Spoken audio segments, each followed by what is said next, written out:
In this video, I'd like to compare and contrast two different circuit simulations I came up with, and then a third one that I use, just a very simple little kind of controlled experiment to contrast one of these two circuits. So I did them in sequence, in which I started out being more complicated with my first version, and then with my second version I scaled it down, and the output was very crude. You know, it wasn't very refined and polished, but it's more practical, it's buildable. So first I want to show you the wrong way to go about, because both circuits have as their goal the same target, namely the powering of an electric car. And I use my car, my dead battery electric car, my classic from 2002 RAV4 EV from Toyota. It's a conversion. They never designed the car to be an electric car. They just took their RAV4 and took out the engine and put in two AC motors and a double battery pack and sold it to Southern Californians back between the years of 1998 and 2003, before the whole thing was terminated. And that story you can see from the movie if you watch a movie called Who Killed the Electric Car? Part 1. Don't bother with Part 2. It's a waste of time, in my opinion. Anyway, so I bought my car thinking that Eric Dollard's LMD analog computer, his longitudinal magnetodielectric, would have something to do with it. And I also believed at the time that the motor would become part of the circuit. It would somehow help the circuit produce the energy that it needed to consume in order to run the car, to drive the car. And that latter part is exhibited in these two circuits. The former one is not. It's kind of dangerous. It creates huge surges, and the culmination of that study has pretty much terminated with the realization of something I like to call Bewley's archetype.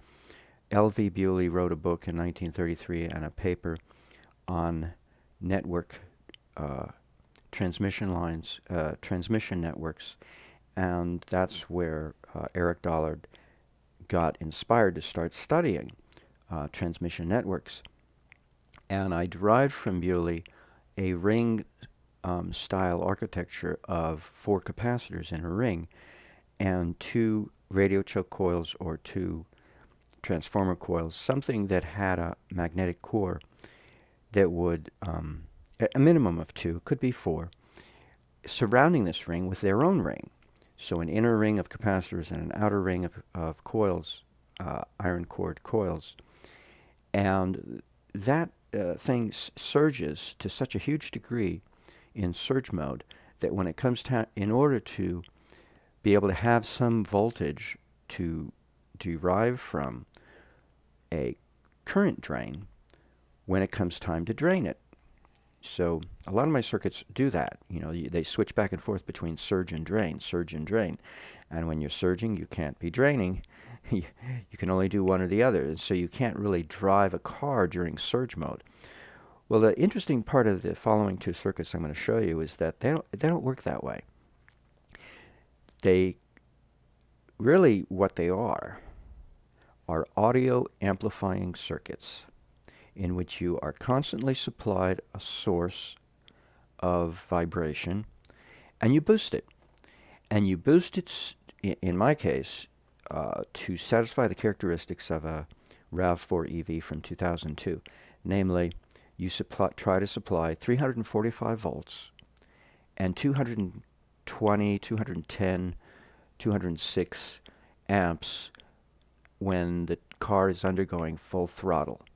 When it's cruising, you supply the 2 AC motors with the same 345 volts, but you only supply it 50 amps for cruising. So if you reach cruising speed, let's say 60 miles per hour or 70 miles per hour on the freeway, once you achieve that speed, it only takes 50 amps from the battery pack supplied to the dual AC motors in order to keep the car at a constant speed on level ground. No turns, straight, driving straight. No turns, no up and down, no side to side turning, just straight, like open highway, like driving from LA to San Francisco, going through Central Valley. You just go straight. Yeah, I'm sure there are a lot of roads in the Midwest that are similar. So that's what I learned from a guy whose name I can't remember, who designed the motor controller for the EV1 that was crushed at the same time that Toyota's RAV4 consumer market was crushed, so to speak. Anywho, because he did the recharging system for the RAV4 that became the Prius the following year, I think 2004. Toyota came out with the Prius and has been doing we've been living with hybrids ever since.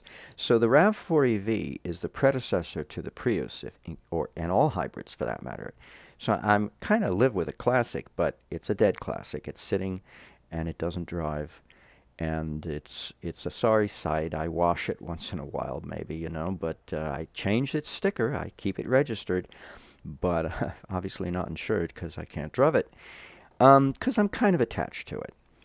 But I still keep pursuing electric circuits to drive a car, to fund, to source the energy. And the first circuit I want to show you is a derivative of the Newman simulations that I've been doing. So I call it Convert a Newman into a Pierce Arrow. And that's because I realize now that Tesla's special generator, his tri-metal generator that William Line talks about in Aliens from the Pentagon, or his book on Tesla's UFO technology, what was it called? It's a little blue-colored, cyan, pastel blue-colored book, very thin. It specifically focuses on the technology of UFOs that Tesla had invented, the Nazis inherited, and then we inherited at the close of World War II, and it's kept under wraps. We don't hear about it. We don't know about it. We're given false information, lack of information to the appropriate knowledge in physics and electrodynamic theory, because electrodynamics can overcome gravity because they are the cause of gravity. I believe it's called electrostatic cling, saran wrap, electrostatic cling, that's the basis of gravity. But of course, we're never taught that. And that's an interesting thing because I realized that doing these two simulations, that the magnetic core of an iron choke coil or a transformer pair of coils, despite the fact that its core is a magnetizable substance reacting to the coils, it is not transferring magnetism. The energy of the coils is transferred via the magnetic characteristics of that core, but it is soaking up electrostatics. When a magnetizable core is charged up and exhibits magnetism due to the coils surrounding it, it is charging up with their electrostatic force, with their electric field. And so when the electric field of the coil causes a magnetic reaction in the iron core of the transformer, and then the iron core of the transformer either transfers that energy to the secondary coil via the electric field of that secondary coil, or in the case of a perpetual motion holder, retains the magnetic force inside that core perpetually, regardless of which core material you use to favor one experiment or the other, or one use or the other. The transference is a 90-degree reaction. The magnetism, or magnetizability, I should say, of the core of the transformer or the radio choke coil is reacting to the electric field of the coil that surrounds it. It reacts to it, and the coil reacts to the magnetism of that core material via its own electric field, the electric field of the coil that surrounds that magnetizable coil. That's how the transference of energy occurs. And it's a little known fact because nobody teaches it, and I just figured it out. And I can't remember what brought me to that conclusion, but it's these simulations that help me remember what I already know. I already know this stuff, and so I'm looking possibly at a lifetime of never building any of these power circuits. I've done bionic circuits for health reasons because I have health problems. So I was always curious about bionic circuits. So I built them and designed a few. But when it comes to power amplification, I've never built any because I was afraid of getting electrocuted. And the Bewley archetype could very easily result in electrocution. But the Newman motor archetype, there is a lot less of that danger. It's just, who would want to build a Newman motor? You know, it's ridiculous. You've got to build this massive copper coil. Who wants to do that? And put it in an electric car? How? Well, that's the conclusion I come to when I look at this. Oops, wrong one. Because here we go. I'm in the wrong folder. No wonder. So this was the first circuit I did the day before yesterday. And look at the beautiful sine waves. You've got sine waves everywhere. These crosses, this cross magenta wave is not a power wave. It's a impedance wave. So don't be surprised that it's not a sine wave. But everything else here is a sine wave. The green one up here, this is joules. Or watts if you prefer. It's, the formation of it is watts, but I like to measure its joules, not its watts. And then the two waves down here are amps and volts. The green one down here is the volts from the so-called battery pack of a Newman motor. I call it an electret because it's a pre-charged capacitor. It's actually, the two waves down here are the amps and volts. I like to make my amps yellow and my volts green because that's the way Paul Falstad does it in his electronic simulator. So I'm kind of trained or brainwashed to think yellow is amps and green is volts in a oscilloscope tracing in a simulator. So I always like to make my colors that way. Up here, we're dealing with the coil itself, the combination of coils, actually, 4 coils, the volts and the amps. And this is the circuit. And it's a little complicated. It's got neon bulbs, it's got capacitors, 2 neon bulbs, a switching device similar to Joseph Newman's commutator, but it's in pairs. There's a middle line down the middle, and the whole circuit is mirrored. So here's one massive coil of 10 kilohenries, and here's another.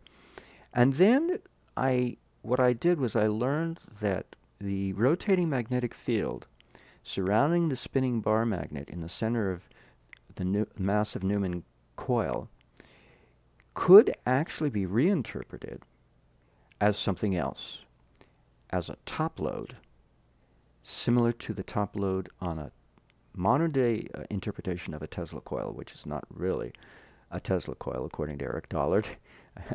Tesla didn't build coils to create arcing. We do that for showmanship and entertainment, but that's a waste of energy. But we do call the aluminum toroid or half sphere or whatever we put on top the top load. And it's a reference for the remainder of the circuit. It's not an aerial to gather energy from the atmosphere, even though any kind of aerial type of component will develop at least a minimum of a fraction of a volt. What it does with that fraction of a volt is a different matter. And in a modern-day Tesla coil, the top load is connected to what I like to call a voltage coil. I use William Lyon's comparison of the electromechanical watt-hour meter that most of us don't have anymore, but I bought a bunch a few years ago and studied them, and when you take it apart and look at it, there are 2 coils in there. There's a voltage-oriented coil and a current-oriented coil.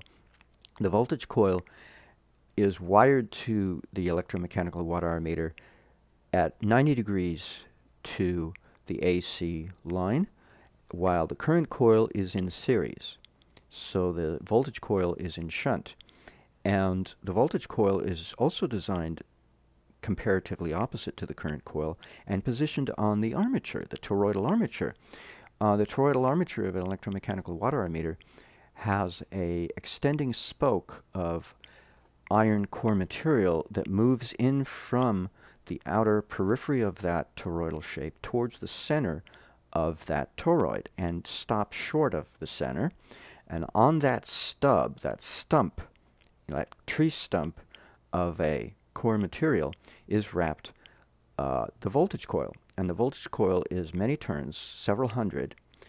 It's under 1,000 of very thin wire, while the current coil is on the opposite side of that mark of the toroid, that position on the toroid, toroidal-shaped core, and it's wrapped around the toroid, so that makes it a 90-degree wrapping, as well as the fact they're wired to the circuit at 90 degrees to each other. And that current coil is just 2 turns or 2.5 turns, a very stout, solid core copper wire. Very stout. Very small gauge number. I don't know. I'd have to take a guess. 6 or 10. I forget, because I did duplicate. Well, yeah, I might have. It's either 6 or 10. It might be 6. Anyway. So where am I getting at with this? Oh, so in a modern day Tesla, so-called Tesla coil, the top load is connected to the voltage coil. And then by induction, at the base of that voltage coil, surrounding it is a few turns of copper plumbing, which serves as the primary, I believe. Or that's the secondary. Well, I forget. Forget which is the primary. I get mixed up with primary and secondary terms. Anyway, it's the voltage coil at the base, surrounding, the current coil. The copper tubing, few turns, is the current coil at the base of a modern-day Tesla coil. And then the, oh God, you know, I have a picture somewhere. Instead of just, why don't I do this? I'll just get the picture if I can find my, here we go. I'll find it here. Let's see, where are we? Oh, I think it's in here. Here it is. Here we go. So in here somewhere are my pictures. Let's see if I can find which one. Oh, well, I just look in here. And I better put up picture mode. I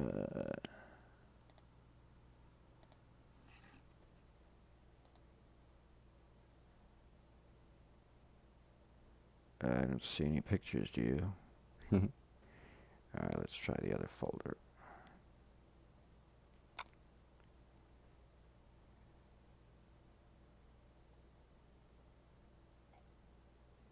No, I don't see any pictures here. Maybe I should just open up the pages.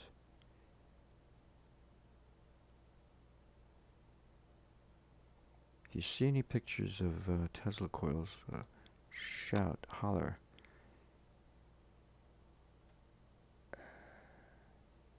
Oh, I went right past it. See, there's one, and there's one. So here's the top load, okay? Here's the top load, and that is here. Not really an aerial, but a current reference. See, normally the top load on a Tesla coil is a voltage reference. And that's what I do differently. Here we go. There, ha. Now these coils down here, it looks like about a pancake shape of 10 turns is the current coil. And this thing here is the voltage coil. And then is connected to the voltage. See, the voltage coil is isolated from the current coil, so it's like a transformer situation. And yet it's situated inside the current coil, so that it's meant to transfer energy. And then it's supposed to end up voltage-oriented accumulation that ricochets back and forth, bounces off of this top load. But I do the opposite. I put the current coil here connected to the top load, not the voltage coil, and then put the voltage coil down here. And then here's the circuit. So that's what I've done in this simulation. If I can get to the, is I've put, the Newman voltage-oriented coil is connected to his battery pack. I call it an electret. And then the energy is transferred to his spinning AC field surrounding his bar magnet. And I call that a small coil, a current coil, connected to a current referencing top load of its own. And this top load initially serves as an aerial to the environment, collecting 180 millivolts to get started, and is a radio tuning circuit that tunes to a frequency of 120 cycles a second, twice our standard AC current coming from our wall outlet. That's an arbitrary. Well, no, it's not arbitrary. It actually helps create these nice sine waves for some reason. Yes, 60 cycles was chosen for a reason, and 120 is not far behind, or ahead, or however you want to call it. So it behaves similarly. It's very conducive for the production of sine waves. 60, 120 hertz. Either way.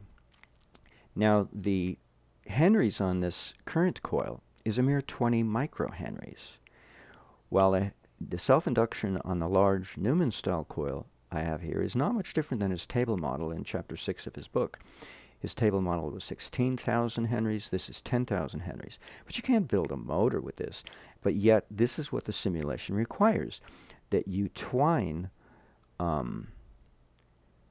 these two voltage coils together as a bifilar coil on top of, layered on top of, your first twining of these two coils of 20 microhenries each, twined together as a bifilar coil. So you have two layers of bifilar coils, a current coil underneath a voltage coil, wrapped around wrapped around your AC motor coil, composing your AC motor coil, which of course is stationary. You have a squirrel cage on the inside, which is doing the actual turning. But still, who'd want to build a motor that size? A Newman motor is huge. So this is really a combination of the concept of something similar to an aerial, on the backside of a Tesla Pierce Arrow, serving, though, as a top load for the most part, as a current reference, because these massive coils are the voltage coils. And they don't need a reference because they have it, I guess, throughout their circuit here. Now, I learned how to augment this, the Newman simulation of the Newman motor. I learned to put neon bulbs in, and he didn't do that, and to put a parallel capacitor here by doubling the circuit. But he did teach us to put in this capacitor in parallel with the large coil, and that's what I've done. It's in parallel with both of them. But this capacitor I decided to put in, and it helps, and these two neons I put in, they help. They help eliminate arcing, such that you don't have to self-short. A Newman motor commutator has 3 phases. It has a 50% duty cycle on, 50% duty cycle off, and the last 20% of the off phase of the 50% duty cycle is a self-short of these massive coils, because to reduce their arcing, not eliminate them. And then the capacitor helps also to reduce it further. But when you put the neon bulbs in, it eliminates that arcing entirely, because neon bulbs are spark gaps filled with neon gas and a glass bulb surrounding it. So these are actually spark gaps that have a lower voltage breakdown than a spark gap. A spark gap might have a voltage breakdown of 1,000 volts, while a neon bulb has a voltage breakdown possibly of 65 volts or thereabouts. So it's a lot easier to work with a neon bulb as a spark gap. And it worked pretty good. So here you get your arcing when the commutator switch opens and closes, instead of getting the arcing on the switch, on the commutator. So I was able to eliminate the shorting phase of the last 20% of the off 50% duty cycle of a Newman commutator, but still include the switch, and the switch is switching at 100 cycles a second. With here's the 5 micro seconds is represents the 50% on time, and then the 10 microseconds here represents the full duty cycle, which is 1/100,000th of a second. So 100,000 cycles a second. This square wave generator is pulsing to this switch to open and close the switch. And that helps inject surges into the circuit. And you won't see it, but you will see it if you shorten the time frame of your simulation down to 10 or 20 microseconds. You'll see square waves. You won't see these sine waves. So these sine waves have square waves piggybacking onto these sine waves. So that's what makes gives these sine waves a little thickness to their tracing line. They're not totally thin because it's a compositional sine wave. It's not a pure sine wave. So this might rattle the motor a bit, you know, cause vibrations. May not be the best thing in the world. None of my simulations are perfect. They're crude by one standard or another, by one means or another. But this is the least amount of crudeness. I'd say this is highly refined because of the type of, because you have sine waves everywhere, throughout the entire circuit, dominating the circuit, even though it comes from the top load, serving initially as an aerial before, just when you first turn on the circuit. But then it builds up a current reference within itself, which is massive, and balances the massive voltage in the large coil, and becoming 200, what does it have here? 217 amps RMS in the small coil, in the current coil, while the large coil exhibits all the voltage, 343 volts RMS.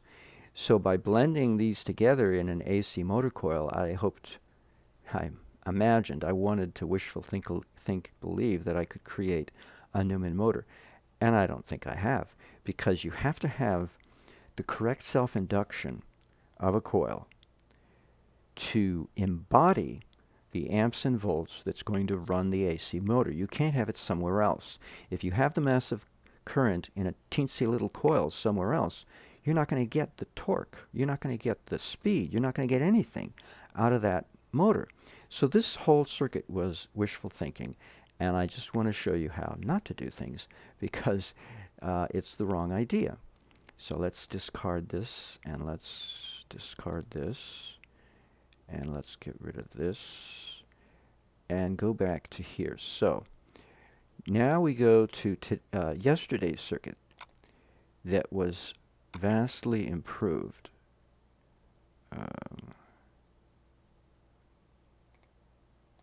Here we go. Oh, I see, I opened up the wrong one. And you see here there's very little in the sense of sine waves.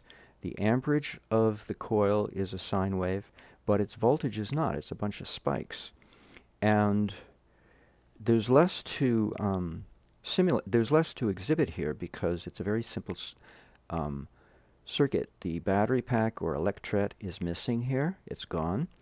But I've taken this half and doubled it over to here. So now I have 4 neon bulbs, and I have 2 side capacitors that are in parallel with what would have been a voltage source.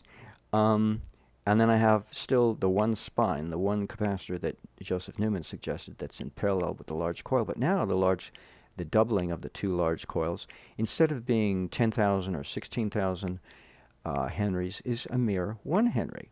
And that's about the ballpark of how much self-induction is in an AC motor coil, is 1 henry. So I have to get the correct amperage in this coil. And quite frankly, I don't. I get something else. So let's bring up the circuit and show you. Let's see. No, actually, what I need to do is open up the file associated with it. There. So, let's take L3 and L4 are the small. Well, let's open up the other one. It's good to have a reference to look at. And let's stack them. Okay. So the voltage here, as you can see, is 339.66 volts RMS. And that's measured here, right here, right adjacent alongside one of the massive coils. But then the amperage here is this thing over here. So let's just do this. Well, no, I can't do that. Okay, let's take out some of these. So the one I want to take out is everything but leave one remaining, because I want to show you.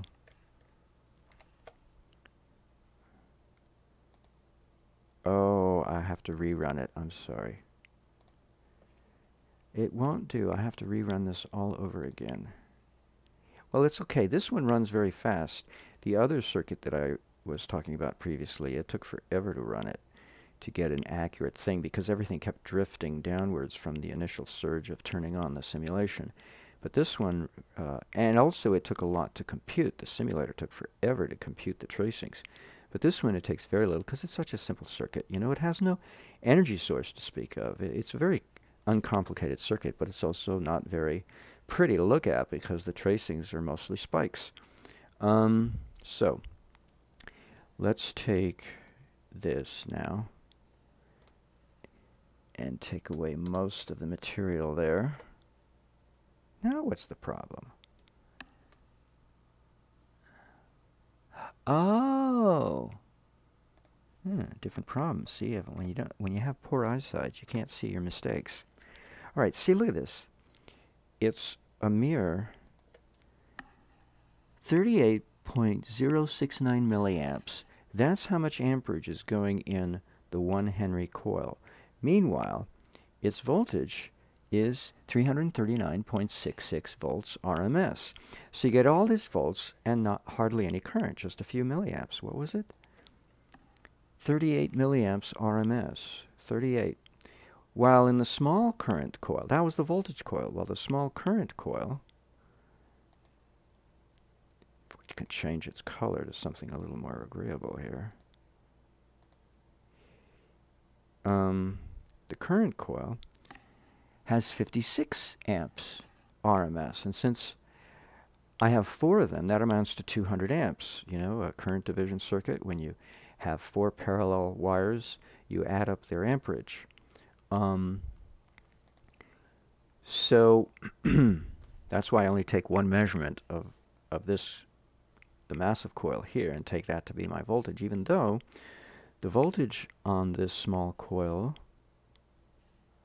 if we can get that, where is it? Here it is. I don't like dark colors. So the voltage is 339.82 millivolts. So it's 1,000 times less. You know, the Henrys, the self-induction is 1,000,000 times less, but the voltage is 1,000 times less on the current coil than on the large voltage coil. While the current is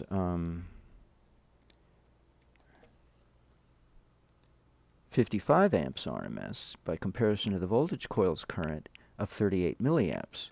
So again, we have the same problem. The current is not where it belongs. It's on the small current coil, which is not going to give you the torque that the large coil is going to give you. So it's still fundamentally incorrect in my assumption that I've done anything useful here. But at least it's buildable. And whatever kind of torque and speed you can get out of it, God only knows. You'd have to build it and find out. But I do, at least I tried, you know. I tried to make what I like to think of my attempt to figure out Tesla's Pierce arrow, but using Newman as the backdrop to develop from, to try to get to this point. Now, what else can I tell you? So the aerials in both simulations that I've shown you are patterned after C. Earl Ammann in which the aerial is a hollow sphere, a metallic sphere, which, top loads are hollow. They're shapely in the sense of being spheroidal or toroidal, something roundish, and which they enclose a space. And if you insulate the outer surface to make it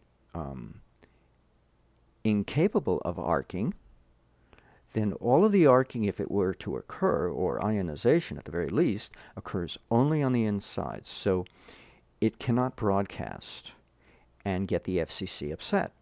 See, because if we, the FCC was instituted 3 years after the Tesla Pierce Arrow demonstration in Buffalo, New York. The FCC was instituted in 1934, probably due to the fact that Tesla's demonstration of his Pierce Arrow conversion was sloppy. He had a regular old antenna, 8 feet tall or 5 feet, whatever it was, but putting out radio interference. And that's, I think, why the FCC was brought into existence, because he was sloppy. He didn't create a top-load aerial shape to his top-load, to his aerial, such as he did at Wardenclyffe. And thus he created radio interference. But Cyril Lamon did not do that. I don't know if the outside of his hollow bronze sphere, he had 2 of them, where the headlights used to be in his car, and he put those in. I don't know if the outer surface is insulated or not. It's just my intuitive feeling that it should be insulated on the outside. And so you drill a hole through this sphere, or whatever shape you end up using, and run your wire in and solder it to the inner surface of that sphere. And obviously it has to be 2 halves, and then you weld the 2 halves together, and then you coat the outside with an appropriate sealing insulation material, so that all your activity is on the inside. But that sphere will accumulate a certain amount of fraction of a volt. Here I have 12 volts, which is not a fraction of a volt. So I'm assuming that, see, what I tried to do here is satisfy the criteria of the story, in which the Pierce Arrow makes use of 12 tubes. Now, we are told in the story that they are 12 radio tubes. And what I'm going to presume happened, according to this simulation's view, what view of the story the simulation gives, or to interpret the story, was that Tesla only showed off one of the 12 tubes to Savo, and he saw that it was a radio tube, and he just assumed all the other 11 tubes were radio tubes as well. While in the case of the simulation, if we double the circuit, which is what I've done here, to double my amperage, to help me further reduce the self-induction of these large voltage coils to 1 Henry, I have 4 neon bulbs, but this circuit is doubled, so now I'm using 8 neon bulbs instead of 8 spark gaps. And then if I have a radio tube here on the 4 aerials, 2 here and then 2 in its doubled circuit, then I have 4 radio tubes to try to tune the radio reception to a specific frequency, which in this case is 500 cycles per second. So I have a very high frequency here, and that's to boost my voltage. I learned something about simulating frequency. When you increase frequency, you don't increase energy across the board. You increase voltage at the expense of amperage. Not too much expense of amperage. Mostly you get a boost of voltage. So it's a little bit, it's not the same as a transformer, in which, it's a strict linear ratio. When you change a transformer to step up the voltage, you do so at the cost of amperage, and it's a very linear equivalence. The loss at the gain of voltage is at a cost of amperage in a very strictly mathematical equivalence, a linear ratio proportional gain and loss situation. But with frequency change, it's not. It's kind of exponential, in which the voltage that you gain is far greater than the cost of amperage that you lose. And so in doing so, I learned I could decrease the size of my voltage coil, because the voltage coil gets its voltage by being massive. And thus I was able to reduce the size of the voltage coil to 1 Henry by increasing the frequency coming in from these aerials to 500 hertz. From the minimum of the other circuit was, I had it established at 120 hertz. This is 500. But I had to increase the voltage that these aerials accumulate to 12 volts. So somehow there has to be a vacuum tube style amplification of this crystal radio set, so to speak, that has to deliver 12 volts, tested here at TL1, my top load 1 voltage point, at 12 volts. But what it ends up delivering once it interacts with the circuit is a mere 339 millivolts RMS. But it's, excuse me, I didn't want to do that. But the volts is 12. It's 12 volts. That's how much. Oh, and it has 150 milliohms of resistance. That's the other thing here. So the whole aerial circuit, the radio tube circuit, has to have a throughput resistance of no more than 150 milliohms. And it has to boost the voltage, whatever voltage it's receiving from the environment, to 12 volts, and tune into a specific frequency of 500,000 cycles per second to supply the current coil with the appropriate waveform so that the current coil can exhibit the correct properties. So let's find out what that is. So where is it? Oh, here it is. It's this one, the red one. It's let's get rid of everything else then, because everything else is in the way.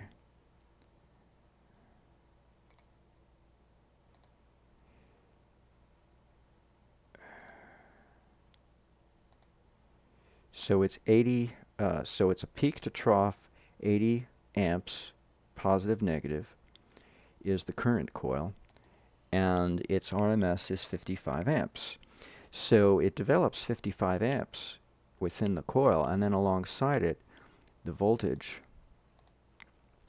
is a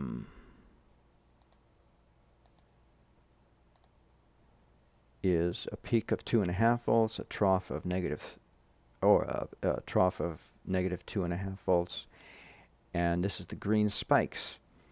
But the RMS value of those spikes is 339.82 millivolts.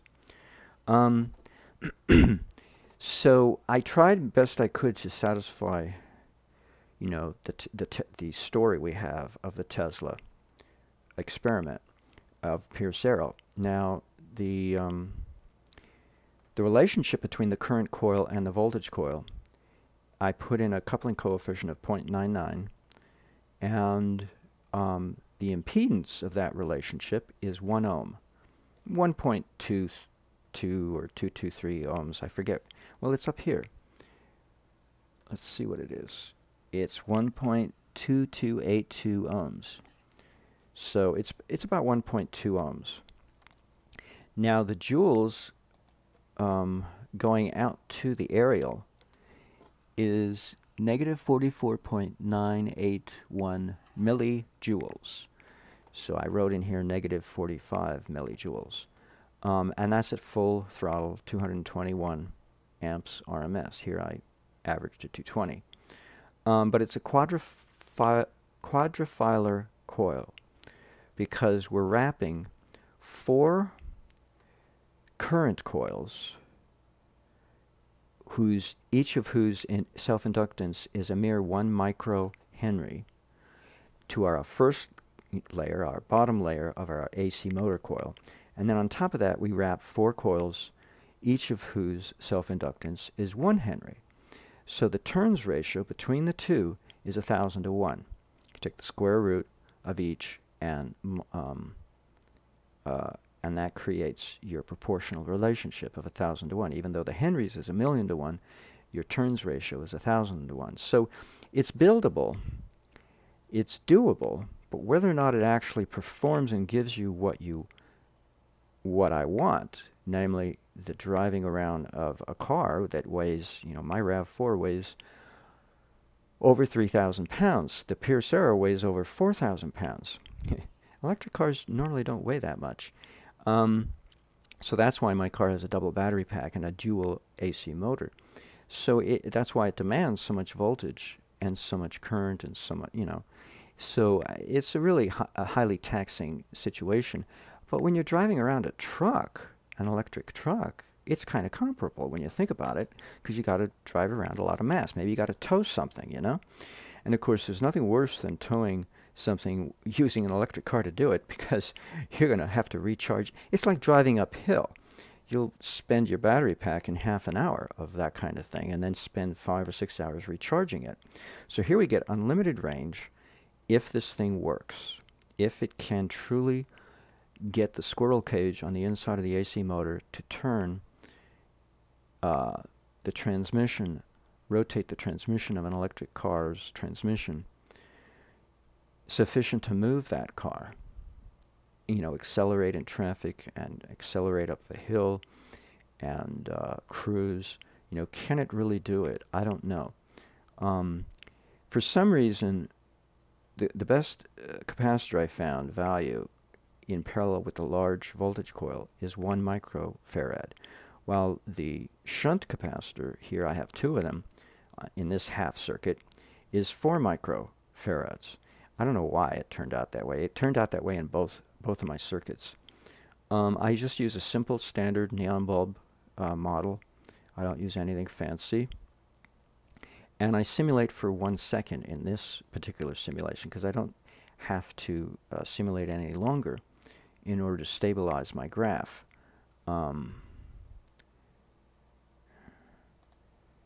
I could, but I don't think I would want to, because it's not really necessary. So I think that completes this video. There's one other thing I have to show you. I knew there was one other thing I have to show you. So you saw those figures. Now let's compare it to a simple coil whose self-induction is similar to 1 voltage coil plus 1 current coil. Namely, here's the micro Henry, and here's the 1 Henry. Added together is 0.1000001 Henries. Here's the voltage node to test. Here's the 500 cycles per second, 12 volts sine wave coming into this aerial, whose resistance, throughput resistance, is 150 milliohms. And then we run it, and we get to compare how this compares with the other circuits. So our voltage adjacent to our coil here is RMS 8.467 volts. So we get 8 volts. And then when we do 4 times the coil to get an equivalent idea of what kind of current this does by comparison to the other slightly more complicated, more sophisticated circuit, but this is a very simple controlled experiment to try to compare how have we done in boosting our input from our aerial. And when we get the RMS of the 4 times of the coil, we get 10.8 milliamps RMS. That's it. 11 milliamps RMS. That's 4 of these already. I've already multiplied it. So this is actually putting out 1/4. It's putting out 2.5 milliamps, but times 4, it's 10 milliamps, or 11. And that's it. 11 milliamps, and the voltage was 8.5 volts. 8.5 volts and 11 milliamps. So that's what you can expect to get from a comparable situation with a simple coil arrangement attached to an aerial. That's the best you can do, And when you've got the radio tuner over here, working away, trying to boost the voltage you're getting from the air to 12 volts, and fine-tuning, honing it down to, or up to 500,000 cycles per second. And then you send it to your coil, and you have 4 coils and 4 aerials, and you twine these 4 coils together in an AC motor, and that's the best you can do, is 11 milliamps RMS and 8.5 volts. So you compare that to, you know, this other circuit. Where's the other one?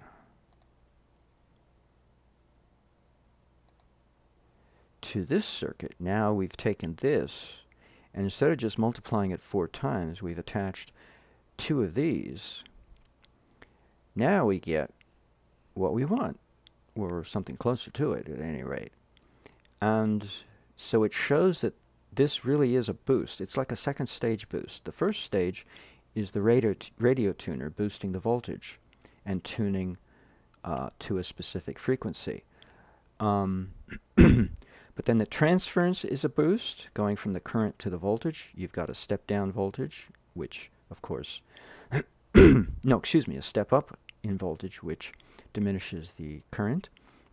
But then we increase the voltage still further, which then ricochets back and increases the current when it steps the voltage back down again, when it goes back to the current coil.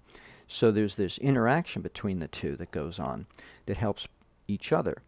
And, you know, the radio tuner, it helps the whole thing gets an assist from this booster here. But you notice I don't use diodes. I can't, because I'm trying to use sine waves. I'm trying to create sine waves as best I can, and as you can see, there's got a little arc here. It's probably the capacitors and the neon bulbs creating these spikes on this sine wave here. This green would have been a sine wave, but it gets, because you got the wavy motion here, but then you got it spiking. And the same thing up here. These would have been sine waves had they not been having spikes, these arcing or spiking, internal arcing in the neon bulb dominating the situation. But that's where it gets its power from, is from these arcings between the capacitors discharging and firing up the neon bulbs. So that's where the power gain is coming from. What else can I say? I think I've covered everything. So the other was a combination. The earlier circuit I showed you that was very complicated was a combination of a Newman motor with a Tesla Pierce arrow. Presumption on my part of what, you know, a speculation on my part. While this is strictly a derivative of a Newman simulation, but more along the lines of a Tesla Pierce arrow, because there's no battery. There's no precharged electret. It's just an aerial and a boosting circuit. Several stages, a couple of stages of boost, but that's it. And you're getting your energy from the air, basically, which I didn't do before. That's why I call that a top load. I forgot to take out the TL and call it aerial 1 here. I left that in because it is a top load in a sense, but mostly it's now functioning as an aerial. It's also a top load. It's both. Yeah, it's both in this circuit, both an aerial and a top load. To a much greater degree is it an aerial than the other circuit was, the more complicated one that had the electret over here. But it's more like the story, you know. It's because we've always assumed erroneously that his Pierce arrow was getting energy from a broadcast station that he had set up somewhere in Canada, you know, a second Wardenclyffe that nobody knew about. You know, come on. I mean, maybe it is true, but is it really necessary? I don't think so. Because if the circuit can drive a car, then it's proof of the pudding that you don't need to broadcast anything. You know, there are natural sine waves in the atmosphere, and trees pick them up and rebroadcast them. Trees are aerials, grounded aerials, in case you want to know. You can hook up your AM radio to a tree using an iron nail hammered in through the bark, getting to the sap of a living tree. It doesn't have to have leaves on it. It has to be a living tree with sap going down, up and down underneath its bark. And if you connect with an iron nail to that sap, you have yourself a grounded aerial that you can connect to the aerial on your AM radio and get a boost. And the boost not only boosts the signal strength of the broadcast station that you're tuning into, but it also helps dampen the static backdrop so that you get a cleaner, crisper output coming out of your speaker on that AM radio. It's really cool what trees are like. But, you know, in the environment, natural environment, there are AC sine waves, just they're natural sine waves instead of the artificial man-made ones. So there's always sine waves to work off of coming in through an aerial. You don't have to have a radio station to tune into. Now, one could say that this circuit simulation satisfies the requirements, at least in terms of a simulation, of Eric Dollard's Crystal Radio Initiative, except it attempts to go one step further and not power a mere 100 watt light bulb, but power the needs of an electric car, which is quite a formidable task, to put it mildly. So if it can do a car, it can certainly do a lamp, at the very least, because a lamp is a resistive load.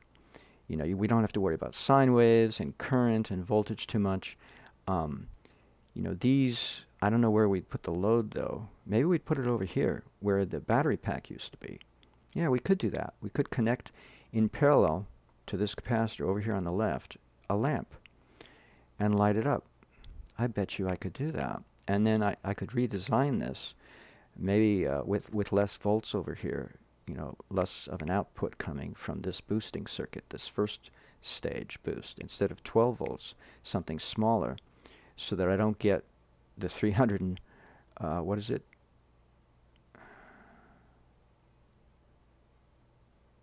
Oh, I don't list it here. Oh, shoot, I should have. I wonder why I didn't do that. I'm supposed to put the volts here. Oh, I took it out. I'm going to have to change that. See, I do these videos for a reason, so I can see my oversight. Yeah, I say that the aerial's first stage boost is 12 volts, but I don't say what the end voltage. Well, you only need 120 volts to light a lamp, and yet I've got 343 volts, or what was it? 339.66 volts RMS over here adjacent to the coil. So I think you get the same reading over here, so you could easily put the lamp over here if you want to. You could put it anywhere you want, really. I think the voltage is the same everywhere. Because that's what it takes, pretty much, is 120 volts to light a lamp. So this could easily satisfy. You could put 3 lamps in series. That's true, to consume the voltage. Is that the way it works? Or no, in parallel, to divide the voltage. Yeah, if you put 3 in parallel to divide the voltage, maybe that would work. I don't know. In any case, this would have to be tweaked so as not to burn out, explode, you know, fry the lamp with too much voltage, over voltage, or over current. So, in a sense, that's what this circuit does. You know, if nothing else, if it doesn't drive a car, at least it would satisfy Eric Dollard's Crystal Radio Initiative, which Byron Brewbreaker claims no one has come forward with a successful circuit. And here it is, at least simulated. This is the archetype of a circuit to use, and you just tweak it to fit your situation. No diodes, you know, a lot of these air-powered energy from the air circuits uses diodes and capacitors. I don't do that. I use coils and capacitors and neon bulbs. I'm a little different in my approach. Now, what you use in the radio tuning circuit, whether or not you use diodes or not, is, I don't know. I mean, I'm trying to stay away from diodes. Diodes bog down a simulator to a large degree, so I don't like to use them whenever possible. I try to avoid their use. So I don't know. If you use a radio tube, a vacuum tube, then maybe that substitutes for the diode. Maybe that's the whole point of a radio tube. Because I want to get a sine wave output. I don't want to get a modified sine wave, you know, half of sine waves. You know, I don't want to get a rectified sine wave. I want to get a full-blown sine wave coming out of this thing. To power this, because I'm trying to power an AC motor, you know, these two coils are supposed to be my AC motor coils. Okay, I think I've said everything now that I need to say. All right. Well, I hope you enjoyed this video, and until we meet again next time, peace.